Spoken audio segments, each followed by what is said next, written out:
आप यदि प्रतियोगी परीक्षाओं की तैयारी कर रहे हैं तो मेरे चैनल को जरूर सब्सक्राइब कर दो, क्योंकि इसमें प्रतियोगी परीक्षा में पूछे जाने वाले सारे क्वेश्चंस मैं आपको बताऊंगा।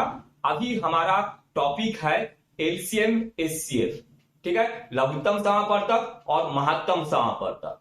तो इस क्रम में आज हम लोग पढ़ेंगे महत्तम समापवर्तक से साधारण जो प्रश्न पूछे जाते हैं उसको सॉल्व करेंगे। इसके पहले वाले वीडियो में आपने लघुत्तम समापवर्तक और महत्तम समापवर्तक जो मैं समझाया हूं उस वीडियो को देखे होंगे, और लघुत्तम समापवर्तक और महत्तम समापवर्तक निकालने में आपको कोई डाउट नहीं होगा, ठीक है।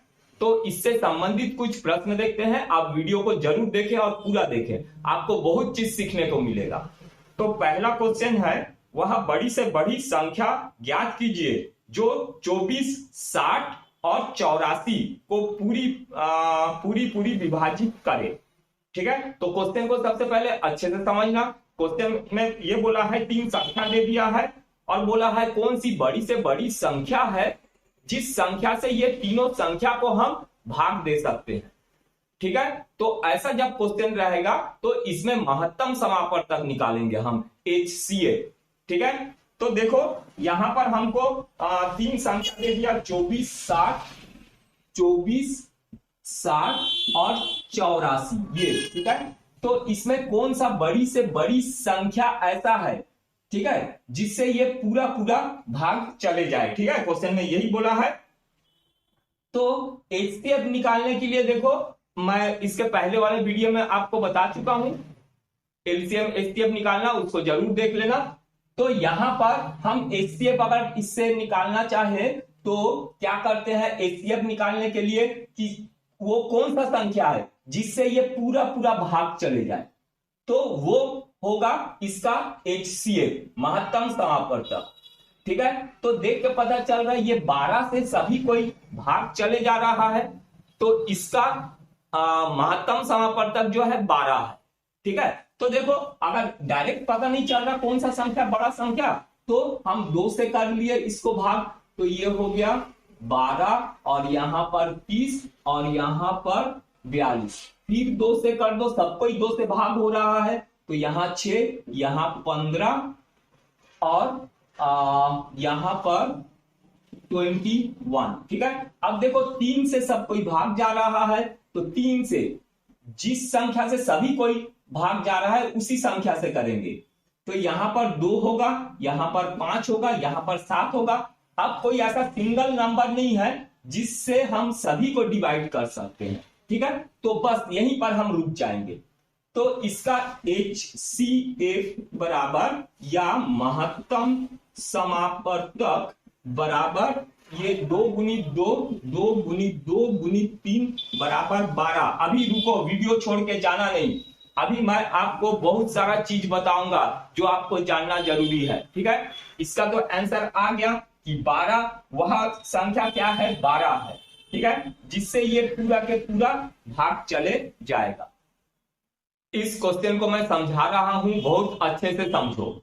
यहां हमको दिया है एक कमरे की बीमाएं 18 मीटर, 12 मीटर तथा 10 मीटर है।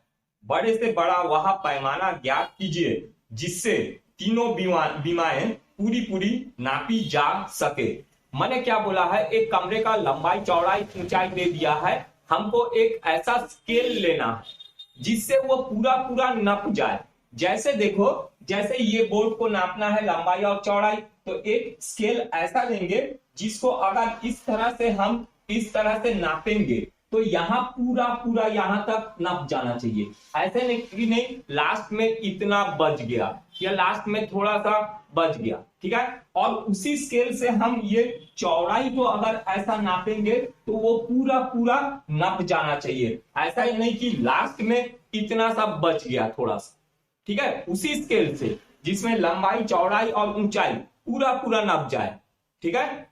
समझ गए क्वेश्चन को? ये है क्वेश्चन।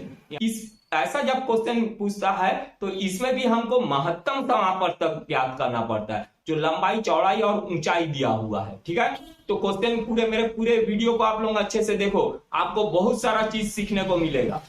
तो देखो इसका आंसर क्या होगा, यहाँ पर हमको 18, 12 और 10 दे दिया है, 18, 12 और 10 दे दिया है। तो इसका महत्तम समापवर्तक निकालेंगे तो कौन सा संख्या से सब डिवाइड हो रहा है, चलो 2 से तो हो रहा है, 2 से मैं डिवाइड कर देता हूं, यहां पर 6 होगा और यहां पर 5 होगा। पर अभी और कोई ऐसा एक सिंगल नंबर नहीं है जिससे ये तीनों के तीनों डिवाइड हो, ठीक है। तो HCF आ जाएगा 2, तो ये हो गया HCF या महत्तम समापवर्तक बराबर 2, ठीक है, मीटर।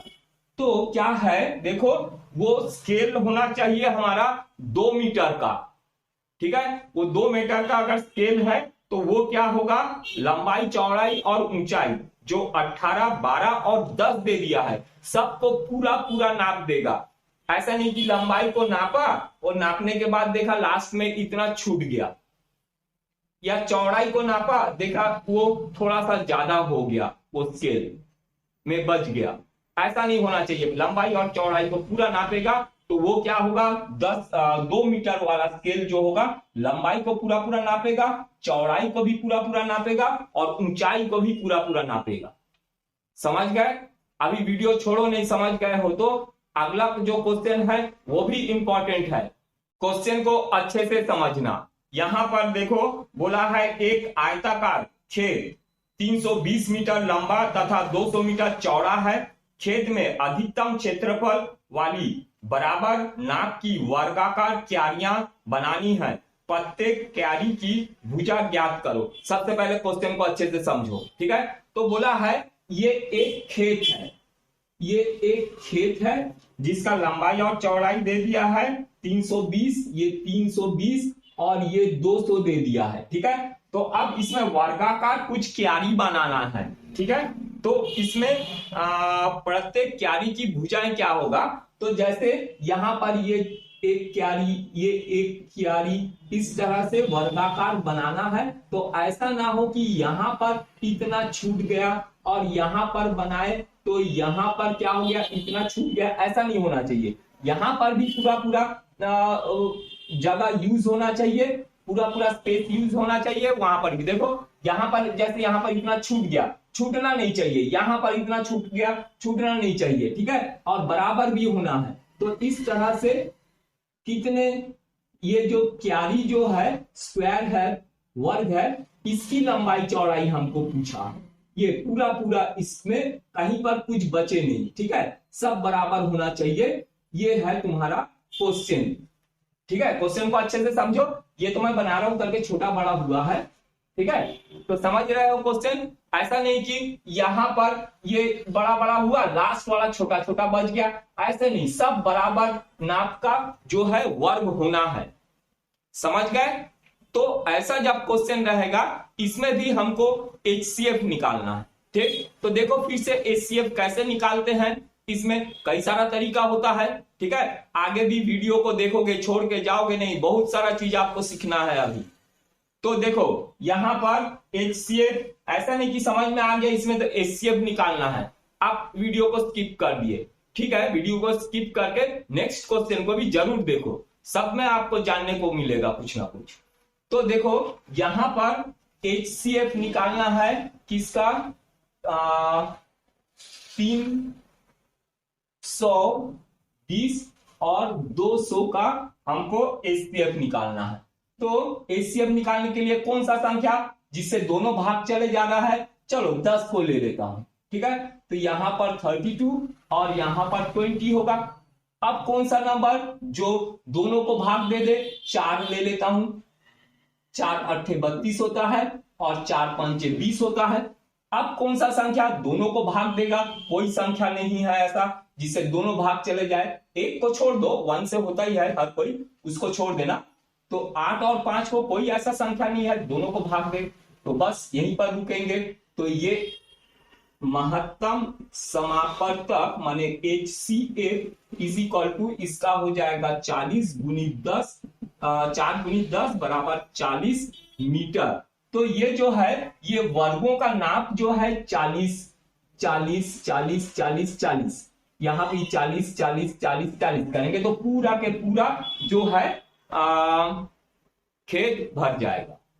क्वेश्चन को मैं समझा रहा हूं, सबसे पहले क्वेश्चन को अच्छे से आप समझो। यहां पर दिया है 3 आयताकार खेतों के क्षेत्रफल क्रमशः 200 वर्ग मीटर, 250 वर्ग मीटर तथा 300 वर्ग मीटर है। तीनों खेत में बराबर क्षेत्रफल की क्यारियां बनाई गई है। प्रत्येक क्यारी की चौड़ाई 5 मीटर है। उसकी अधिक से अधिक लंबाई ज्ञात करो। ठीक है, तो क्वेश्चन को मैं समझा रहा हूं, क्वेश्चन को सबसे पहले समझो। ठीक है, तो देखो क्या बोला है, 3 आकार का ऐसा खेत है। ये एक आकार हो गया, उससे थोड़ा बड़ा है एक तो, और एक तो जो है उनसे भी बड़ा खेत है। ये आयताकार है, ये वर्गाकार हो रहा है, जगह नहीं है करके ये आयताकार है। ठीक है, हाँ आयताकार है। तो अब यहां पर हमको बोला है कि इस तरह के जो है, इस तरह का क्यारी बनाना है, ये ऐसा। ठीक है, इस तरह से, और सभी का क्षेत्रफल जो है बराबर होना चाहिए। इसका क्षेत्रफल जितना होगा उतना ही क्षेत्रफल का यहां पर भी होना चाहिए। यहां पर ऐसा नहीं कि उतना क्षेत्रफल का 3 हो गया और ये पोर्शन बच गया इतना, ये नहीं, ये भी उतना ही होना चाहिए। इसका क्षेत्रफल जितना है सबका क्षेत्रफल उतना ही होना है, यहां पर भी सबका क्षेत्रफल उतना ही होना है। ठीक है, ऐसा नहीं है कि इतना जो है पोर्शन तुम्हारा बच जाए या छूट जाए या इतना पोर्शन बाहर निकल जाए, ऐसा नहीं होना चाहिए। इसका क्षेत्रफल और इनका भी क्षेत्रफल, और वैसा ही अगर इसमें भी बनाएंगे तो पूरा पूरा ये बनना चाहिए। यहां पर नीचे भी पूरा पूरा बनना चाहिए, उतना ही क्षेत्रफल का।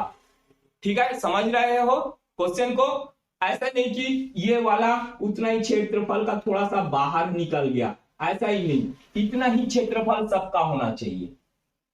ठीक है, तो इसकी चौड़ाई दे दिया है, लंबाई ज्ञात करना है। तो सबसे पहले हम ये निकाल लेते हैं उसका क्षेत्रफल कितना होगा। ये जो है इसका क्षेत्रफल कितना होगा ये निकालना है। तो ऐसा क्वेश्चन रहेगा तो भी इसमें HCF हम निकालेंगे। ठीक है, आप मेरे हर वीडियो को देखना, तब आपको पता चलेगा किस केस में हम LCM निकालना है, किस केस में हमको HCF निकालना है। मैं सारे चीज आपको बताऊंगा। ठीक है, तो चलो इसका HCF तो निकाल ही सकते हो, निकाल लोगे। इसका मतलब यह नहीं कि वीडियो को छोड़ के चले गए, पूरा देखो किस तरह से होता है। तो हमको HCF निकालना है 200, 250 और 300 का। तो ऐसा कौन सा संख्या है जो सभी को भाग दे दे? तो 10 हमको दिख रहा है, 10 को मैं लिख देता हूं, तो 20 हो जाएगा, ये 25 होगा, ये 30 होगा। अब 5 से सबको ही भाग चले जाएगा, तो 5 से भाग देंगे 4, और यहां 5 और यहां पर 6 होगा। अब कोई ऐसा कोई सिंगल नंबर नहीं है जो तीनों को भाग दे दे। तो इसका महत्तम समापवर्तक माने HCF बराबर 10 गुणित 5, 5 गुणित 10 बराबर 50 मीटर। ठीक है, तो इसका जो है क्षेत्र वर्ग मीटर, इसका जो है 50 वर्ग मीटर इसका क्षेत्रफल होगा। तो हमको क्या बोला है, चौड़ाई दे दिया है, तो लंबाई निकालना है। ठीक है, तो लंबाई, लेंथ या लंबाई बराबर क्या होगा, क्षेत्रफल, क्षेत्रफल बटे चौड़ाई, क्षेत्रफल बटे चौड़ाई, यही होगा। क्षेत्रफल बटे चौड़ाई, तो लंबाई बराबर क्षेत्रफल आया है 50 और चौड़ाई हमको दे दिया है क्वेश्चन में, देखो 5 दे दिया है, तो 10 मीटर। तो इसकी लंबाई जो है 10 मीटर का, चौड़ाई 5 मीटर का, 10 मीटर 5 मीटर, 10 मीटर 5 मीटर, ऐसा करेंगे तो यहां पर क्या पूरा वहीं तक एंड होगा। ठीक है, क्वेश्चन समझ गए? तो आप मेरे सारे वीडियो को देखो, तब आपको पता चलेगा कब LCM कब HCF निकालना है। ठीक है,